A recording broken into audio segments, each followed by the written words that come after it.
Alhamdulillahirabbil alamin. Wa bihi nasta'inu 'ala umuri dunya waddin wassalatu wassalamu 'ala asrofil anbiya'i wal mursalin wa 'ala ahli washabihi wa man tabi'ahum bi ihsanin ila yaumiddin. Rabbis shrah li sadri wa yassir li amri wa hlul 'uqdatam min lisani yafqahu qawli. Amma ba'd.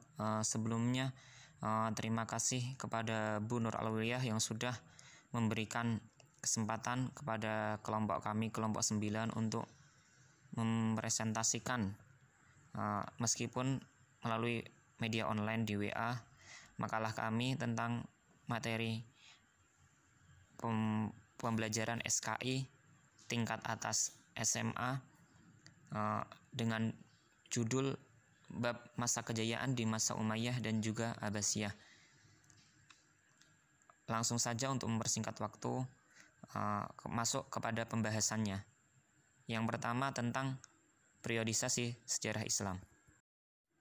Baik, langsung saja tentang sejarah peradaban Islam di masa kejayaan.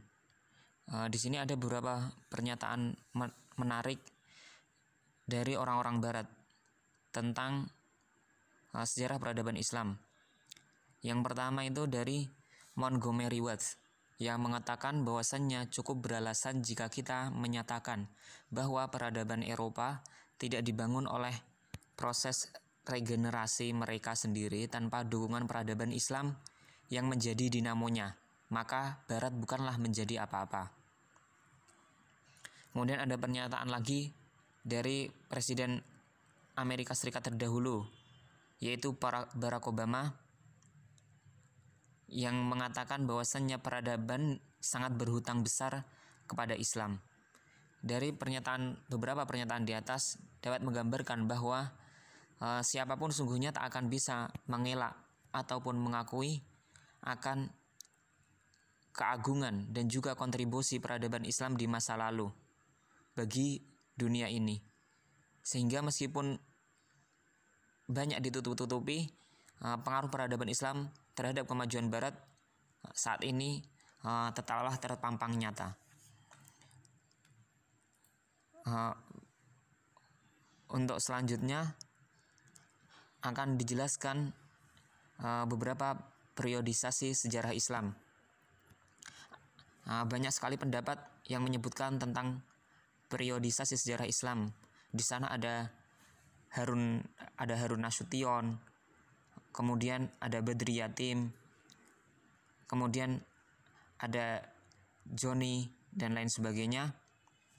Dan mereka itu berbeda pendapat tentang berapa fase sesungguhnya peradaban Islam itu sendiri.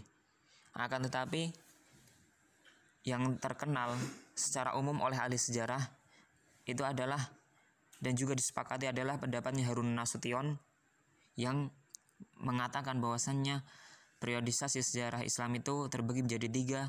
Yang pertama itu periodisasi klasik yang dimulai dari 650 Masehi sampai 1250. Kemudian yang kedua itu periode pertengahan yang dimulai dari 1250 Masehi sampai 1800 Masehi. Kemudian yang terakhir yaitu fase periode Islam, sejarah Islam modern yang dimulai dari 1800 Masehi sampai sekarang. Baik, yang pertama tentang periode Islam klasik yang dimulai dari 650 Masehi dan sampai 1250 Masehi. Di sini terbagi menjadi 2. Yang pertama itu fase ekspansi, integrasi dan juga kemajuan yang dimulai dari 650 sampai 1000 Masehi, yaitu zaman Nabi Muhammad SAW dan juga Khulafaur Rasyidin, yang mana mereka mendakwahkan dan juga melakukan ekspansi dan penyebaran Islam di seluruh jazirah Arab, bahkan sampai luar Arab. Kemudian fase yang kedua yaitu fase desintegrasi, yaitu fase perpecahan. Dan ini dimulai dari zaman akhir Umayyah sampai dengan memuncaknya pada zaman Abbasiyah. Dan disinilah kelompok kami akan membahas tentang kejayaan dan juga beberapa hal yang menyebabkan Islam itu mengalami kemunduran di zaman Abbasiyah dan juga Umayyah. Kemudian kami ulas sedikit tentang periode pertengahan. Secara umum, bahwasannya periode pertengahan itu terbagi menjadi dua fase juga. Yang pertama itu fase kemunduran. Jadi setelah tadi ada fase disintegrasi perpecahan, maka semakin mundurlah Islam, yang dimulai dari 1250 Masehi sampai 1500. Kemudian setelah kemunduran, maka Islam pun mengalami kemajuan, ditandai dengan munculnya 3 kerajaan besar. Ada Syafawi di Persia, kemudian ada Turki Utsmani, kemudian ada Mughal di India. Yang dimulai dari 1500 Masehi sampai 1800 Masehi. Ciri-ciri dari periode pertengahan ini adalah bahwa tanpa menghilangkan kenyataan adanya dinasti Umayyah di Andalusia, wilayah Islam lainnya telah terpecah, berada di bawah 3 kekuasaan yang saling bermusuhan. Jika dihitung kekuasaan yang ada di Andalusia dan dinasti kecil lainnya, dapatlah dikatakan bahwa ciri periode ini ialah terpecah-pecahnya wilayah, karena mereka itu tidak mau tunduk kepada satu kekuasaan. Kemudian periode yang ketiga yaitu periode modern, yang dimulai dari 1800 sampai dengan sekarang,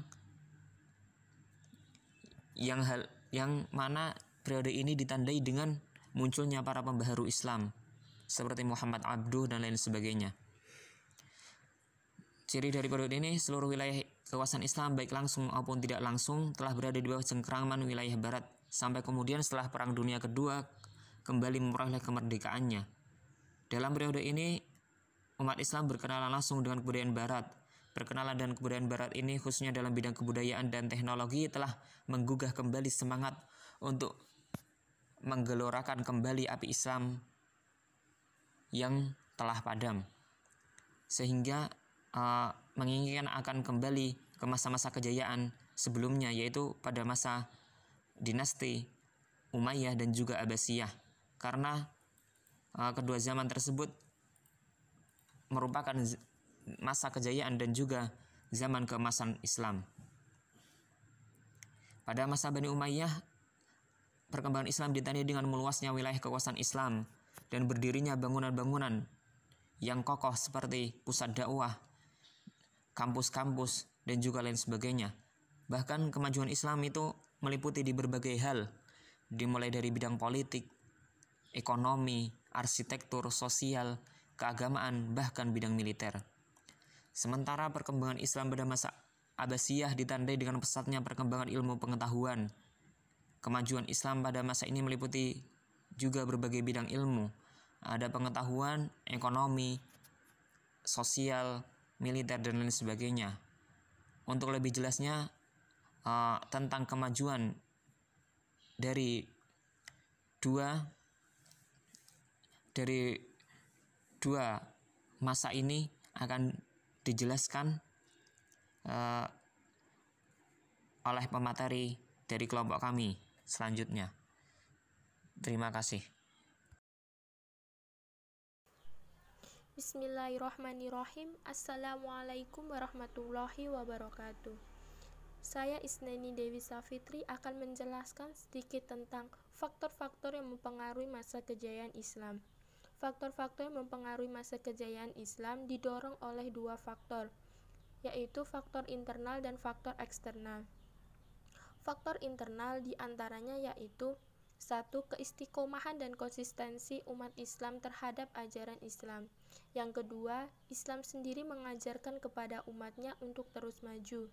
Yang ketiga, Islam yang merupakan agama rahmatan lil alamin, rahmat bagi seluruh alam. Yang keempat, Islam sebagai agama dakwah sekaligus keseimbangan dalam menggapai kehidupan duniawi dan ukhrawi. Faktor eksternal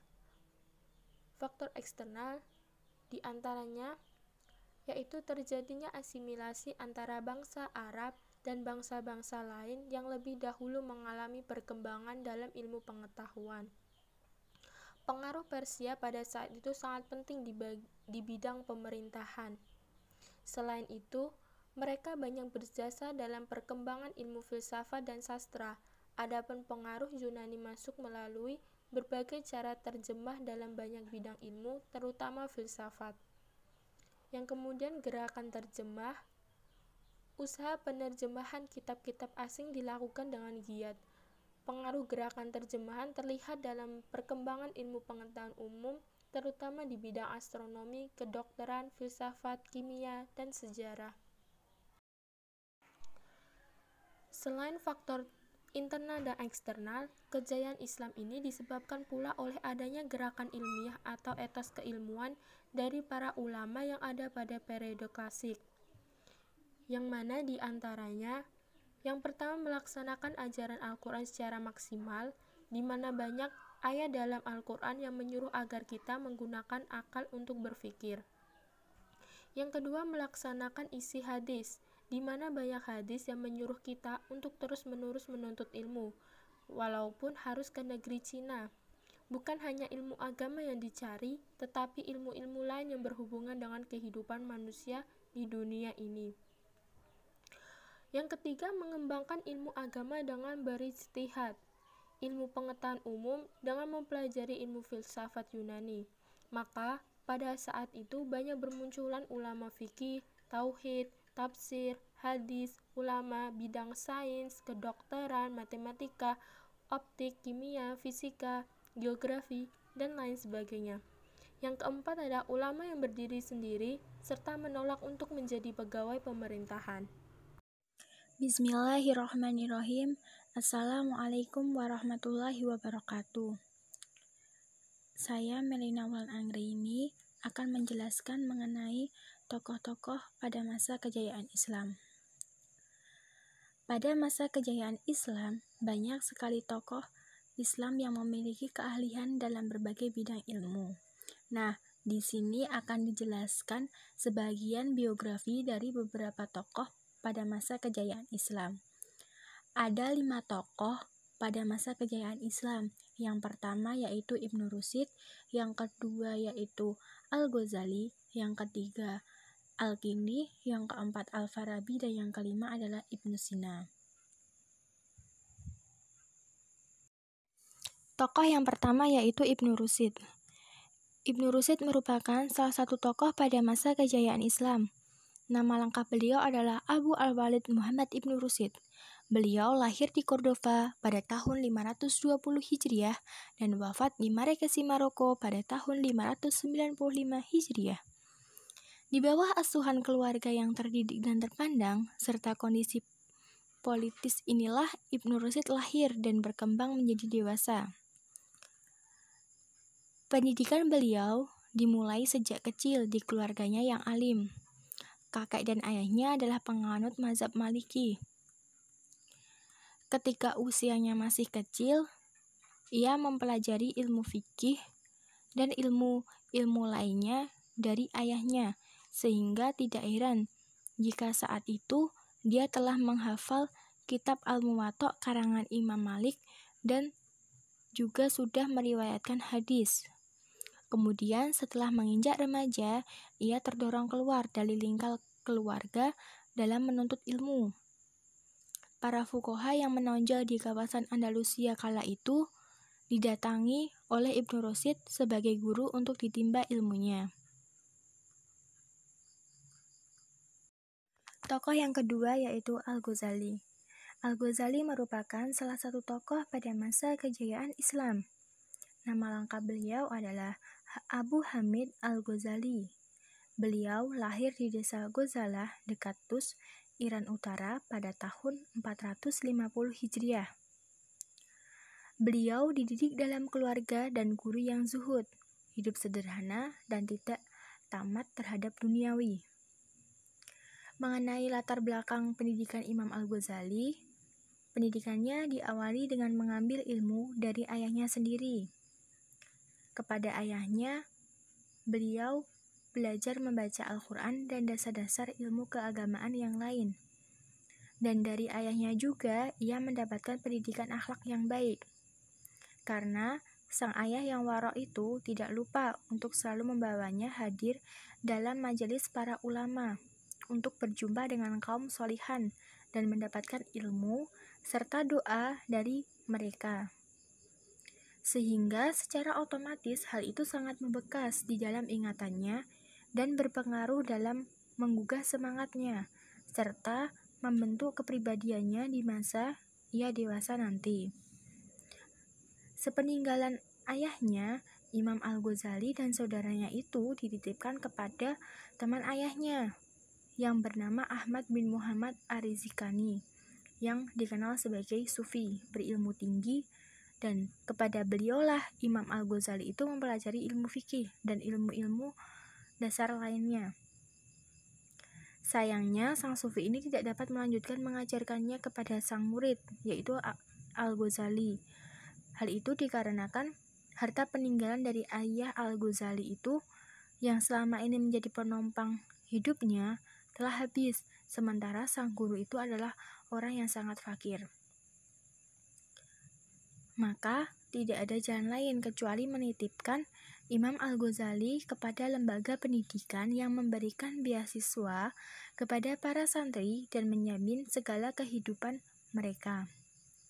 Nah, disitulah Imam Al-Ghazali itu berguru pada Yusuf An-Najj.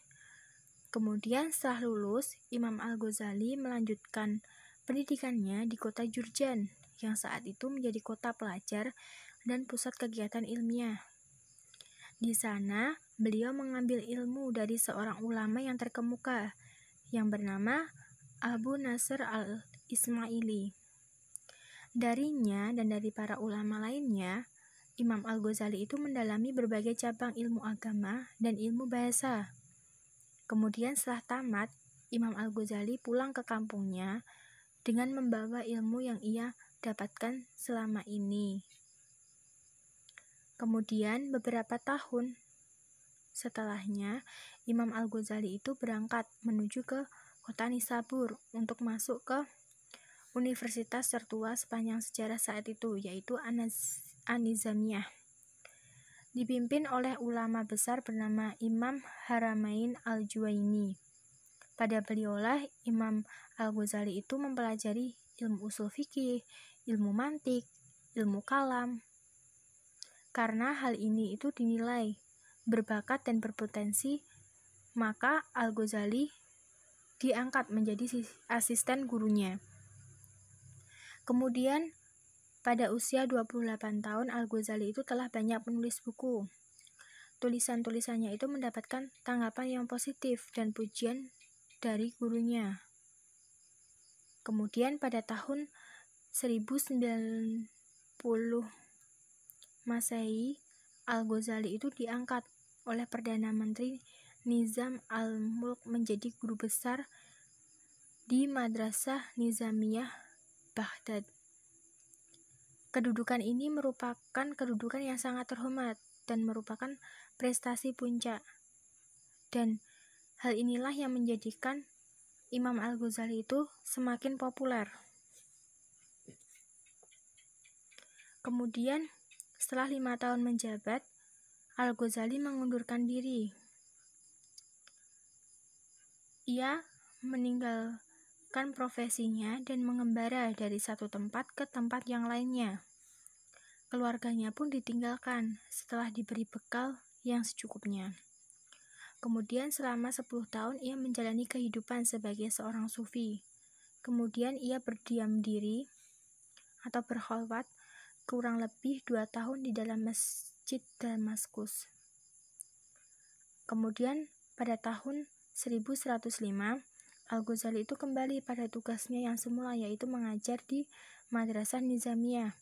Akan tetapi, tugas mengajar ini tidak lama dijalankannya. Dan pada saat itu beliau juga mendirikan sebuah halaqah, sekolah khusus untuk calon sufi yang diasuhnya, sampai beliau wafat pada tahun usianya yang 55 tahun. Terdapat beberapa buku atau karya-karya yang terkenal dari Imam Al-Ghazali, yaitu Ihya Ulum ad-Din, yakni membahas masalah-masalah ilmu akidah, ibadah, akhlak, dan tasawuf berdasarkan Al-Quran dan hadis.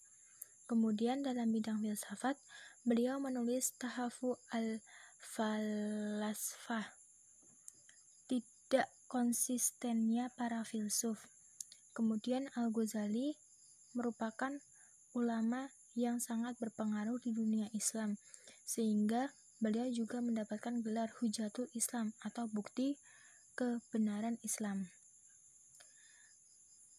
Selain itu juga terdapat jasa-jasa Imam Al-Ghazali terhadap umat Islam, seperti memimpin Madrasah Nizamiyah di Baghdad dan sekaligus sebagai guru besarnya. Kemudian mendirikan madrasah untuk para calon ahli fikih di Dus dan menulis berbagai macam buku yang jumlahnya mencapai 288 buah mengenai tasawuf, teologi, filsafat, logika, dan fikih. Tokoh yang ketiga yaitu Al-Kindi. Al-Kindi juga merupakan salah satu tokoh pada masa kejayaan Islam. Nama lengkap beliau adalah Yaqub bin Ishaq Al-Kindi. Beliau lahir di Kufah pada tahun 805 Masehi.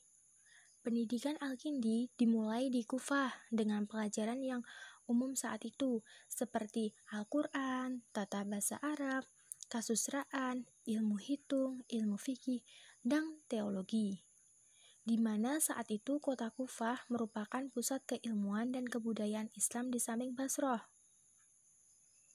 Dan Kufah merupakan studi keilmuan rasional atau ahliyah. Sehingga kondisi dan situasi inilah yang tampaknya mendorong Al-Kindi untuk memilih dan mendalami sains dan filsafat pada masa-masa berikutnya. Kemudian Al-Kindi pindah ke Baghdad. Di kota inilah beliau mencurahkan perhatiannya untuk menerjemah dan mengkaji filsafat, serta pemikiran-pemikiran rasional lainnya yang marak saat itu. Menurut Al-Khifti, Al-Kindi banyak menerjemahkan buku filsafat dan menjelaskan hal-hal yang pelik serta meringkaskan secara canggih teori-teorinya. Hal itu dapat beliau lakukan karena Al-Kindi diyakini menguasai secara baik bahasa Yunani dan Syria, bahasa Induk, karya-karya filsafat saat itu. Berkat kemampuannya itu, Al-Kindi mampu memperbaiki hasil-hasil terjemahan orang lain. Misalnya, hasil terjemahan Ibnu Naimah Al-Himsi, seorang penerjemah Kristen atas buku Enneads karya Plotinus. Buku inilah yang di kalangan pemikir Arab kemudian disalahpahami sebagai buku teologi karya Aristoteles. Nah, berkat kelebihan dan reputasinya dalam filsafat dan keilmuan, Al-Kindi kemudian bertemu dan berteman baik dengan Khalifah Al-Ma'mun, seorang khalifah dari Bani Abbas yang sangat gandrung pemikiran rasional dan filsafatnya. Tidak hanya itu, ia juga diangkat sebagai penasehat dan guru istana pada masa Khalifah Al-Muqtasim dan Al-Wasik. Posisi dan jabatan tersebut bahkan masih tetap dipegangnya pada awal kekuasaan Khalifah Al-Mutawakkil. Sebelum yang akhirnya beliau itu dipecat karena hasutan orang-orang tertentu yang tidak suka dan iri atas prestasi-prestasi akademik yang dicapainya. Nah, sikap iri dan permusuhan itulah dari kalangan tertentu membuat beliau tampak memunculkan informasi-informasi negatif tentang watak dan sifat Al-Kindi. Namun, Georgi N. Atiyeh meragukan kebenaran informasi tersebut, sebab menurutnya para pengkritiknya juga tidak dapat melakukan hal lain kecuali memuji prestasi-prestasi akademik filsafatnya. Selain itu, beberapa informasi lain justru menyatakan sebaliknya, yaitu bahwa Al-Kindi mempunyai watak yang mulia, berperilaku sebagai orang yang bermartabat, penuh dedikasi dan tulus. Kemudian Al-Kindi meninggal di Baghdad pada tahun 873 Masehi. Menurut Atiyeh, Al-Kindi meninggal itu dalam keadaan kesendirian dan kesunyian, hanya ditemani oleh beberapa orang terdekatnya. Nah, ini adalah ciri khas kematian orang besar yang sudah tidak lagi disukai, tetapi juga sekaligus kematian seorang filosof besar yang menyukai kesunyian. Al-Kindi termasuk cendekiawan muslim yang produktif. Hasil karya-karyanya terdapat di dalam berbagai bidang, seperti bidang astronomi, meteorologi, magnitud, geometri, ilmu hitung, filsafat, logika, dan ilmu kedokteran. Selain itu, Al-Kindi juga berpendapat bahwa filsafat tidak bertentangan dengan agama, karena sama-sama membicarakan tentang kebenaran. Dan beliau juga merupakan satu-satunya filosof Islam dari Arab, sehingga beliau disebut sebagai Failasuf al-Arab atau filsafat orang Arab. Saya Desi Dwi Maheningsih, NIM 104. Di sini saya akan menjelaskan tokoh pada masa kejayaan Islam selanjutnya, yaitu Al-Farabi dan Ibnu Sina. Untuk tokoh Al-Farabi, nama lengkap Al-Farabi adalah Abu Nasr Muhammad Ibnu Tarhan Ibnu Uslak Al-Farabi. Nama julukan Al-Farabi ini diambil dari nama kota Farab, tempat kelahiran beliau. Beliau lahir di Farabi, Transokania pada tahun 872 Masehi dan wafat di Damsyik pada tahun 950 Masehi. Sejak kecil, Al-Farabi tekun dan rajin belajar dalam olah kata dan tutur bahasa, sehingga beliau mempunyai kecakapan yang luar biasa. Al-Farabi sangat menguasai bahasa Iran, Turkistan, dan Kurdistan. Al-Farabi pernah menetap di Bukhara untuk menempuh lanjut studi ilmu fikih dan ilmu religius lainnya. Di sana pula Al-Farabi pernah menjadi seorang hakim, akan tetapi beliau melepas jabatannya dan mempelajari ilmu logika dan filsafat Aristotelian. Ketika Al-Farabi berusia 40 tahun, beliau pindah ke kota Baghdad untuk memperluas pengetahuannya. Beliau belajar di sana kurang lebih 10 tahun. Setelah Al-Farabi belajar di kota Baghdad, beliau pindah ke Damsyik, Damaskus, Suriah. Karya-karya yang dihasilkan Al-Farabi antara lain ada Isa'u al-Ulum, yaitu yang berisi kumpulan berbagai ilmu. Kemudian ada Asyasyah, yaitu tentang ilmu politik. Ada Syarh Kitab Al-Sama Al-Tabi'i li Aristoteles, yaitu komentar atas fisika Aristoteles. Ada Syarh Kitab Al-Sama wa al-Alam li Aristoteles, yaitu bahasan atas kitab Aristoteles tentang langit dan alam raya. Kemudian ada Al-Jami'u baina Ro'yai Hakimain Afalatoni Al-Hahi wa Aristoteles, yaitu pertemuan atau penggabungan pendapat antara Plato dan Aristoteles. Kemudian karya selanjutnya ada Fusus Al-Hikam, yaitu permata kebijaksanaan. Dari sekian banyak karyanya ini, karya ilmiah yang terkenal adalah Ar-Ra'yu Ahlul Al-Madnah wa Al-Fatlah, yaitu tentang pemikiran penduduk negara utama. Ibnu Sina, nama lengkapnya adalah Abu Ali Al-Husain Ibnu Abdullah Ibnu Sina.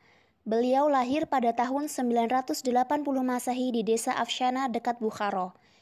Ibnu Sina merupakan anak yang luar biasa kepandaiannya. Hal ini terbukti ketika Ibnu Sina berusia 5 tahun. Ia dapat menghafal Al-Quran. Kemudian pada usia 16-17 tahun, ia mempelajari ilmu kedokteran. Kemudian pada usia 18 tahun, beliau memperoleh predikat sebagai seorang fisikawan. Beliau juga mempelajari ilmu bahasa Arab, geometri, fisika, logika, ilmu hukum Islam, dan teologi Islam. Beliau wafat pada tahun 1037 Masehi dalam usia 58 tahun dan jasadnya dimakamkan di Hamazan. Kemudian karya-karya yang dihasilkan Ibnu Sina antara lain ada Kanun Fitib, yaitu tentang ilmu kedokteran, ada Ashifa tentang berbagai ilmu pengetahuan, ada An-Najat tentang ringkasan dari kitab Asy-Syifa untuk mengetahui dasar-dasar ilmu hikmah secara lengkap. Kemudian ada Al-Insyarat wa Al-Tanbihat, yaitu kitab tentang uraian ilmu logika dan ilmu hikmah. Hikmah dan perilaku yang dapat diambil dari masa kejayaan Islam. Yang pertama, segala sesuatu yang dilakukan dengan kesungguhan dan disiplin akan mampu mengantarkan pada kesuksesan yang besar. Yang kedua, dengan semangat membaca, menulis, mencoba, melakukan kegiatan keilmuan secara menyeluruh, maka mampu mengantarkan lahirnya umat Islam yang mahir, kuat, dan terangkat posisinya pada derajat terhormat. Hanya dengan terwujudnya umat Islam yang mahir segala bidang keilmuan, umat Islam akan menjadi umat yang kuat, sehingga keberadaannya tidak menjadi beban orang lain. Yang keempat, agar umat Islam dapat mengambil kembali posisi kejayaan yang telah lama berpindah ke negara barat, maka umat Islam harus menyadari dan sanggup menumbuhkan kembali tradisi penyebab kejayaan Islam masa lalu. Baik, itu tadi adalah presentasi dari kelompok kami, kelompok 9, tentang materi menengah ke atas yang berkaitan dengan sejarah peradaban Islam di masa kejayaan. Nah, dari beberapa penjelasan di atas, kita dapat mengambil pelajaran tentang masa lalu dan bagaimana kejadiannya. Dan dengan hal tersebut, maka kita bisa mengaplikasikannya dalam pembelajaran di sekitar kita. Seperti yang pertama, yaitu runtuhnya peradaban Islam pada masa lalu dikarenakan mulai pudarnya ketaatan pemeluknya kepada Sang Kholik, sehingga mereka itu ada saling dengki, serakah, terutama khususnya pada raja-raja dan pada khalifah-khalifah, para pembesarnya. Itu yang pertama. Kemudian yang kedua, modernisasi telah mengglobal, maka secara sadar berdampak pada dua hal. Di satu sisi mempermudah aktivitas manusia, tetapi di sisi lain mempermudah pula untuk melakukan tindak kejahatan. Hal ini sebenarnya menuntut adanya bangunan moral yang kokoh. Itu juga sama seperti pada masa kejayaan dahulu. Kemudian yang ketiga itu adanya perpustakaan sekolah sebagai jantung peradaban yang tidak banyak dikunjungi karena terlena dengan mainan baru berupa alat komunikasi seperti smartphone dan lain sebagainya. Nah, setelah kita dapat mengambil pelajaran dan juga gambaran dari masa lalu, kemudian mengaplikasikannya pada gambaran masa kini di sekitar kita, maka kita hendaknya dianjurkan untuk menerapkan beberapa perilaku agar umat Islam yang sekarang itu tetap lestari dan tidak terjerumus seperti pada masa kejayaan yang dahulu. Yaitu yang pertama, kita hendaknya menuntut ilmu seluas mungkin agar mengetahui informasi-informasi yang berkembang, baik yang sudah lalu maupun yang akan datang. Hal ini bisa diperoleh dengan terus memperdalam dan juga mencari informasi yang up to date. Kemudian yang kedua yaitu mempelajari bahasa-bahasa asing dan menerjemahkan buku-buku berbahasa asing. Kemudian yang ketiga yaitu melakukan penelitian tentang berbagai macam permasalahan yang ada di lingkungan kita. Karena dengan meneliti permasalahan dapat diketahui penyebab dan juga penyelesaiannya. Kemudian yang keempat, kita bisa memberikan pengetahuan yang dimiliki kepada orang lain yang belum mengetahui. Kemudian yang terakhir yaitu hendaknya kita itu kreatif dan tekun dalam menggali ilmu pengetahuan agar mengetahui apa yang tersembunyi dan menghasilkan apa yang diinginkan. Mungkin itu beberapa pelajaran dan juga gambaran yang dapat kita ambil hikmahnya dari pembahasan SKI tingkat menengah ke atas tentang peradaban Islam di masa kejayaan, khususnya pada masa Umayyah dan juga Abbasiyah. Wassalamualaikum warahmatullahi wabarakatuh.